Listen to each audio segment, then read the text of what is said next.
Once upon a time, in a swamp far away in Louisiana, there was a little girl. She grew up, good things happened to her, bad things happened to her. But the most important thing for you to know is that she grew up loving this frog. Who, among us, does not know who this is? Raise your hand. Does everybody know that this is Kermit the Frog? Excellent.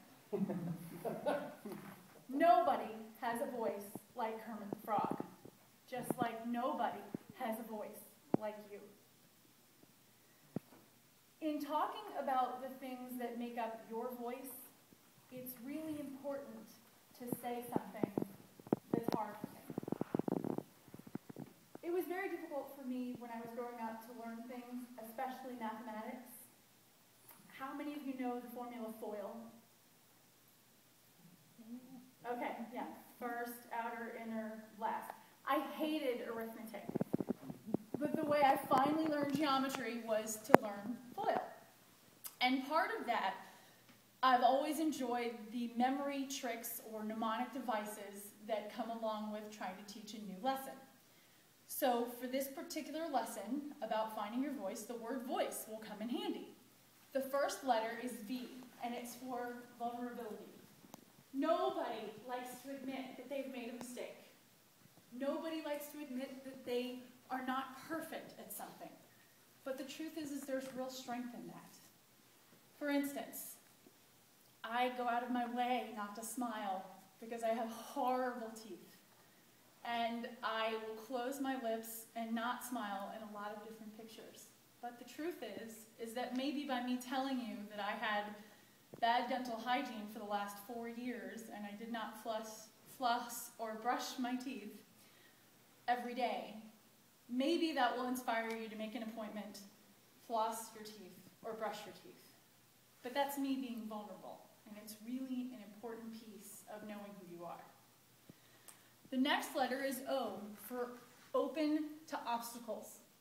Every obstacle is an opportunity if viewed through the right lens.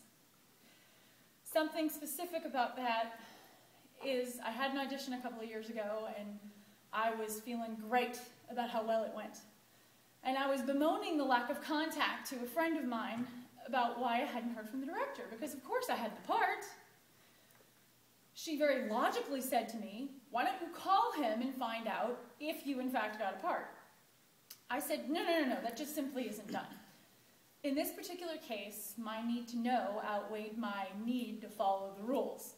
So I called the director up, and I said, great audition the other night, really looking forward to working with you. He said, I can't hire you. You're too inexperienced, you don't know what you're doing, and I can't have you messing up my play.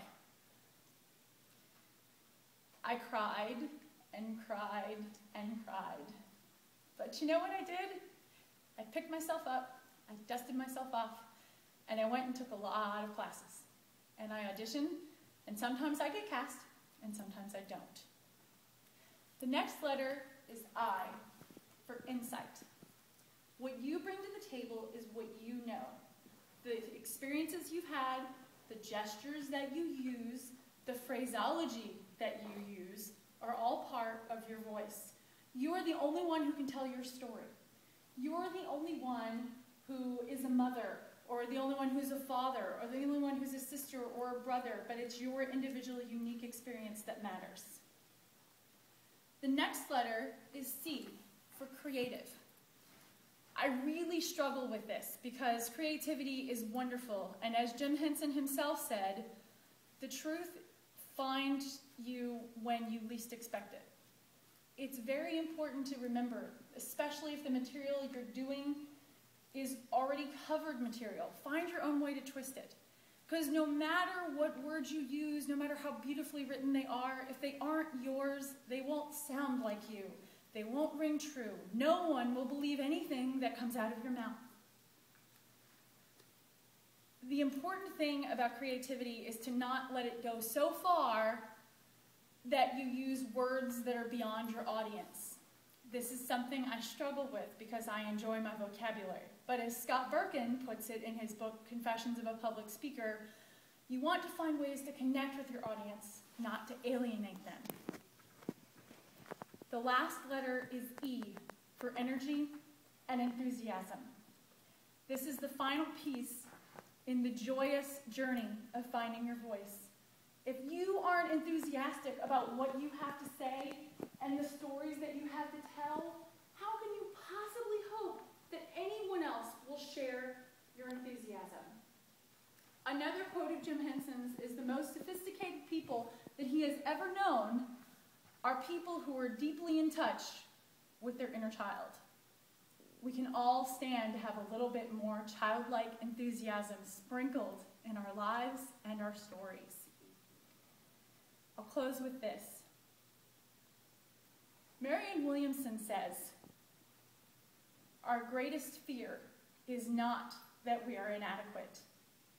Our greatest fear is that we are powerful beyond measure. I beg you,